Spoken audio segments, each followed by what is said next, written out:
What's up? It's your boy Cintron coming back at you with another Attack on Titan video. And today we're finding the missing links. There's some things that didn't happen in the season 4 promo trailer, the initial one, that we are going to look into. Because I want to know what most likely is going to happen. So let's dive into it. All right. First pick. All right, we're looking at a redheaded girl, drowning underwater. So who is this? Is this literally happening, or is this just kind of metaphysical experience, or just in her mind?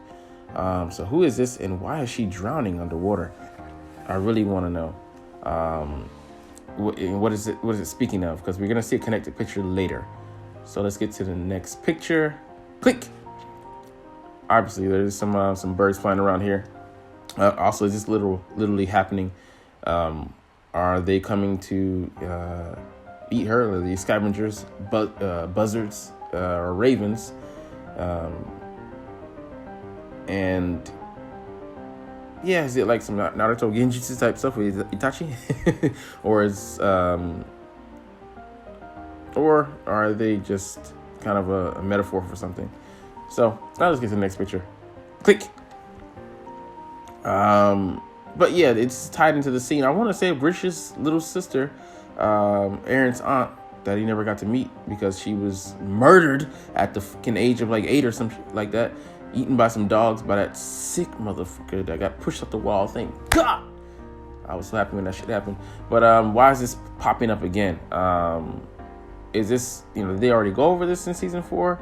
With they brought some scenes with Grisha, already, and they talked about it, but is this going to pop up again and be tied into the scene with the little girl?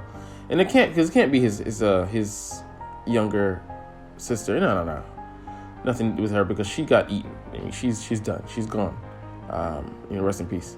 But yeah, how does she tie in into this second season, if at all? All right, next picture. Click. This girl here. So this redhead girl. I want to believe it's the redhead girl.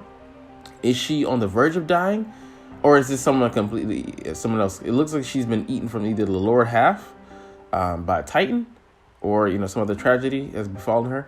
But who is she, and why does she? And who's holding her?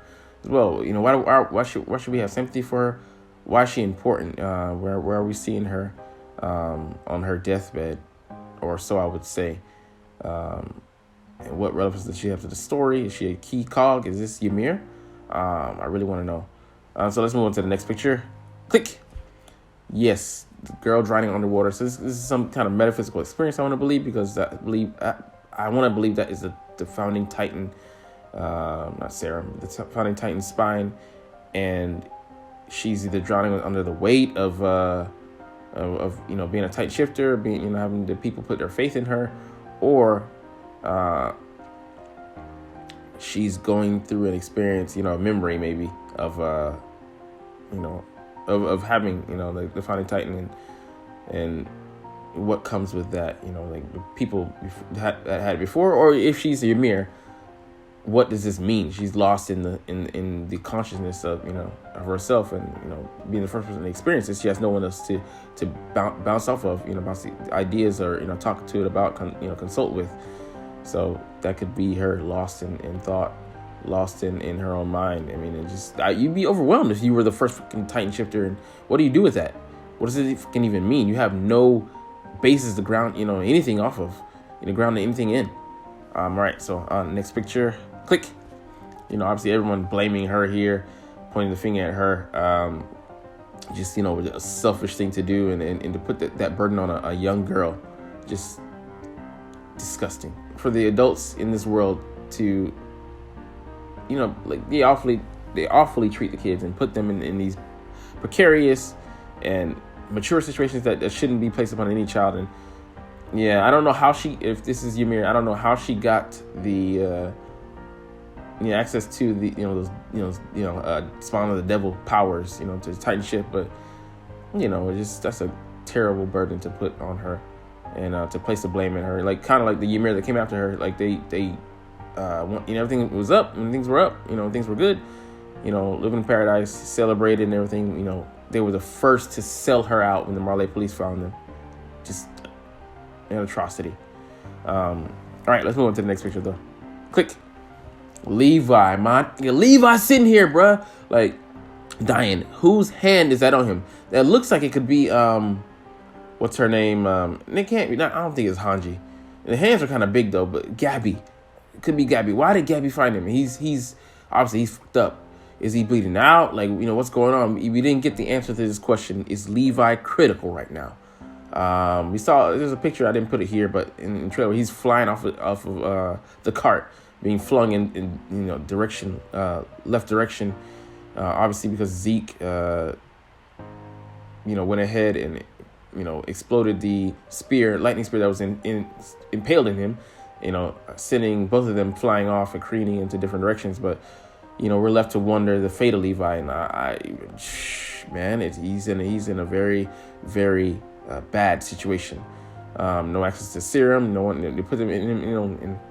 If he gets the serum, he got to eat Zeke, man. We need Levi to be that beast titan and to be a beast. And yeah, it cut his lifespan down to 13 years, but 13 years is better than nothing. We need Levi. He cannot die, bro. No, don't accept that shit. So anyways, who's this mystery person consoling him, or maybe rescuing him, helping him, aiding him, finding out information that Zeke did this, and Zeke went off the rails and killed everybody. Levi was the last one left out of the soldiers he was amongst, and all that business. So a lot to unpack there. So let's move on to the next picture. Click. Obviously, Eren at the tree. How does he come to this? Is he literally manifesting this from the founding titan, or is it just a memory, or is it like a metaphysical experience? But the tree, I believe, obviously is connected with him being the holder of the founding titan. And what does that mean?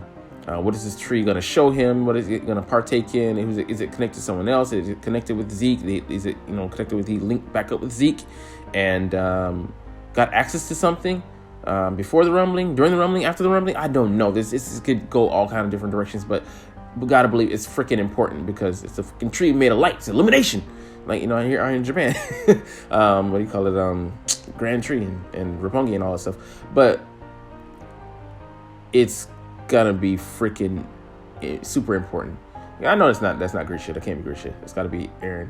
What is he experiencing here? What does that mean for the rest of humanity? People inside the walls, our people, and people also across the shores. Marley, and they're now on our shores. So with that being said, to the next picture. Click. Who is this maniacal-looking motherfucker here? It looks like it could be. I think, did we already get this answered? Was this Yelena? I think that's Yelena. She's like, playing maestro to the world's doom. The airships coming down. How did they get set on fire?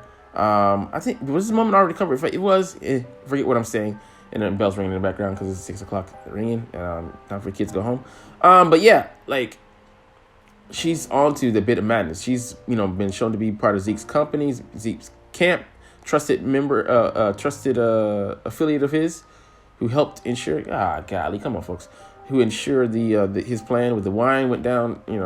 Got all the higher ups in Paradise to drink it. Under threat to be transformed by him into pure titans, and under his control at that.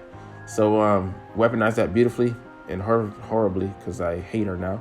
But are those airships that are carrying the Marley soldiers coming down? Because she wants to see Marley fucking burn for what they did to her homeland and hometown. So I believe it's her. Yeah, it has to be. Short haircut, suit, nice clothing, and you can see what she did to somebody in the last episode 16, talking that smack, bang. All right, next picture. Click. And we have here Reiner. His fire is relit anew, and he's on a mission. He's gonna clash with Eren. All them feeling. We saw episode 16 how he was coming after him. He was, hot-blooded, coming in hot, coming in heavy, on the airship, ready to, to duel off with him. He's nothing like, nothing like when Aaron last saw him in Marley, at wit's end, pleading to be, offed by Aaron, wanting to, him to end him. But he's found, he's found his reinvigoration for life, at least to the end of his Titan term, to save his cousin Gabby, who he loves and cares for deeply. So he's facing off with Aaron to hopefully avert crisis and to end him, or bring him down, bring him to justice or whatever. But yeah, man, like in Falco, he feels that responsibility as well, because him having lost those generations, Zofia lost and Udo lost. Colt's still there, but fighting alongside him, could lose him any day. And him knowing how pure-hearted Falco was, he tried to scare him in, I think, episode 2, to doing the right thing, or quote unquote the right thing, and under, being under Marley direction. But yeah, he has their best interest at heart, but just he had a winding path to to where he is now, and he's trying to make the best of his last moments as a Titan shifter. So that brings us to his clash with Aaron. This dude has had a fucking 180 turn, and they're fighting in some deserted town, and we find out the answer to that. I answered that one other video series I made, preview series from the promo. Well, no, we're coming full circle, and looking back at this same promos to find out what we missed. But Aaron, has had a villainous turn. I don't know where he's gonna land on this, but he's no longer the good guy, man. Just dude is not to be trusted. His allies, they're trusting him as Wayne is, is hanging on by a thread. The number of people who really support him from the beginning are you can count on a hand. Maybe Armin and just Mikasa. And those two, he fucking assaulted them and put them in such a situation where they had to think about even the coming to realistic realization that they might have to replace him, might have to play a party to him being replaced as the founding and the Attack Titan, because he's just gone off the fucking rails, man. Have his own terrorist organization now. I fucking hate this Aaron. But that's where we are with him. And yeah, he charging in, maybe one more showdown with Reiner. He's like 2-1 right now, beating his ass. He's pretty handy, but I don't even know if I can say I'm cheering for him now, man. And that brings us to our last and final picture here. I know those two are just same word, but I just feel like saying it quick. Man, Aaron just screaming here, bro. Like, he just screaming, like, Ryder, but full of what? Full of hatred, full of discontent, full of rage. This is not the same Aaron. This is not the same scream, and it's not the same look that we know from seasons 1, 2, and 3. Except for the last episode of 3, where we could see that obviously he's different, and that was mid transformation. This is my final form. As Frieza would say. Yeah, he's just a different dude with a different mission and seeing the world through different eyes. No longer the boy that we knew, man. He's a young man of his own making, and he terrifies me, to be honest. I don't know what direction he's gonna go. I don't know what he's planning, what he's thinking, what he's scheming, what he really has in sight. Yeah, what he's really planning with his brother, what his motives really truly are. I don't fucking know. And I'm not sure I want to know, but I know we're gonna find out. So that leaves me here. Next week I'll be getting into some reactions. I reacted to season 4, the first Cur, the first 16 episodes. So man, I hope you guys join me. Loving this. I love Attack on Titan. I love Attack on Titan. So join me next week. Love you guys. Thank you for supporting. Sayonara. Peace.